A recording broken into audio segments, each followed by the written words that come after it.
রাষ্ট্র পারস্পরিক যুদ্ধে জড়িয়ে পড়েছে। তাদের এই সংঘাতের সূচনা মূলত 23 এপ্রিল 2025 জম্মু কাশ্মীরের পহলগামে একটি সন্ত্রাসী হামলার মাধ্যমে, যেখানে 26 জন পর্যটক নিহত হন। এর প্রতিক্রিয়া হিসাবে কয়েকদিন আগে ভারত অপারেশন সিঁদুর নামে পাকিস্তানের বিভিন্ন স্থানে 14টি ক্ষেপণাস্ত্র হামলা চালায় এবং এই হামলা প্রায় 23 মিনিট পর্যন্ত অব্যাহত ছিল। পাকিস্তান দাবি করেছে যে হামলায় তাদের 31 জনের মতো শিশুসহ বেসামরিক জনগণ নিহত হন এবং অসংখ্য বেসামরিক লোক আহত হন। পাকিস্তানও তার পাল্টা প্রতিক্রিয়ায় ভারতের বিভিন্ন স্থানে ড্রোন এবং ক্ষেপণাস্ত্র হামলা চালিয়েছে।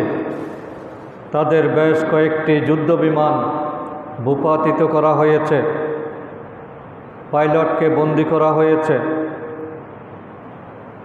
মোটামুটি যুদ্ধের যে বৈশিষ্ট্য, এই বিষয়গুলো আমরা সেখানে লক্ষ্য করছি। আমাদের জন্য আশঙ্কার কারণ হলো যে আমরা প্রতিবেশী রাষ্ট্র, তাদের যে কোনো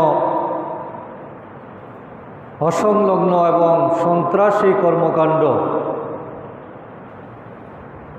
এগুলো আমাদেরকেও সাফার করতে হবে। বিশেষ করে এই দুটি রাষ্ট্র পারমাণবিক শক্তির অধিকারী হওয়ার কারণে তাদের অসংলগ্ন আচরণে যদি পারমাণবিক অস্ত্র ব্যবহার করা হয়, বিস্ফোরণ ঘটানো হয়, তাহলে যে ভয়াবহ বিপদ, সেটা আমরা কল্পনাও করতে পারি না। এই পারমাণবিক অস্ত্রের ব্যবহার, এটা এমন এক আশঙ্কা যেখানে কয়েক লাখ মানুষ কয়েক মুহূর্তের মধ্যে মৃত্যুবরণ করবে,